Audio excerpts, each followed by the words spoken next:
We're all not perfect, are we? I'll let you in on a time where I screwed up majorly, but it's helped me in the long run. So sometimes we have to screw up to learn, I think. And one of the times I can think of when I've screwed up it was a while ago now. Obviously, I'm perfect these days. Nothing ever goes wrong for me. But around the sort of early 2000s, I was working, obviously mastering, and I did an album called Vertigo by Groove Armada. You may have seen that. It was their first album, white one. And at exactly the same time, I mastered a song called Sweet Like Chocolate, which was #1 record at the time too. So they were pressing quite a lot of these, and I was mastering them on the same day. And I had, back then, when you were doing a CD, you had big U-matic tapes. They were like beta tapes, if you've ever seen those.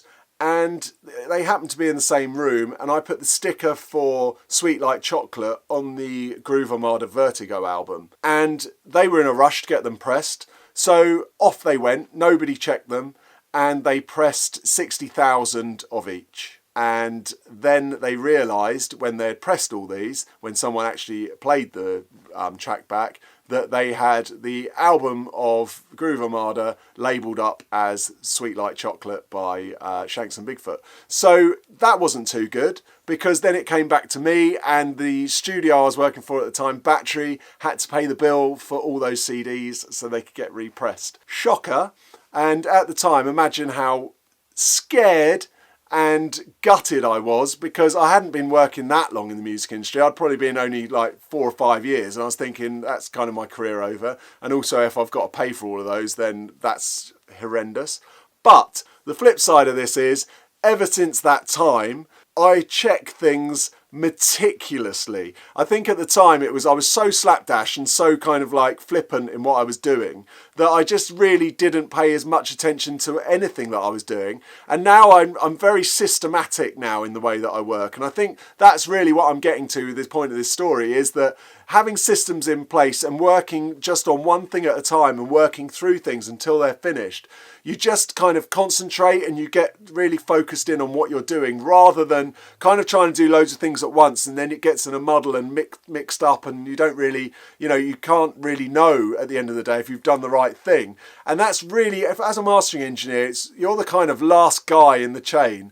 And there's loads of times now where I'll do a master and I know that I've got to really concentrate on what I'm doing, because if I get ISRC codes wrong, or if I do anything wrong, someone might not check that, learning from my experience, and it's going to come back to me. And because I run my own business now, I'm going to be the fall guy and I'm going to have to pay. So it's not just that, it's just the fact that I want myself to know that it's gone out, and it's gone out as perfectly as I can get it out there, without then having that horrible sinking feeling that it's going to be wrong, or something's not going to be right, or it's going to be a click on the track, or there's going to be distortion on it and stuff. It's like really concentrating all the way through the system so that you know in your heart that it's gone out and it's right, and nothing's going to come back to you, and you've sort of checked it. And that goes back to, if you do hear things, don't just leave them, kind of go back to the record labels or go back to the artist and the client and get them to redo things so that it doesn't come back on you, and then you think, oh God, why didn't I just ask for that? So it's like just making sure you've got systems in place and that you're kind of responsible and professional, and you just work through one thing at a time, rather than trying to juggle and keep plates spinning on loads of different things because you think that's, you're keeping busy and it's really good and exciting.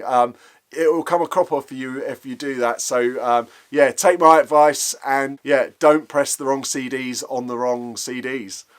Something that probably won't happen as much these days, but certainly stuff could still get released on the wrong thing. So if you've got any tales of woe where you've screwed up, please let me know in the comments. Love to hear from you, and please make sure you subscribe to the videos, and I'll see you tomorrow for another one. Thanks for watching. Bye.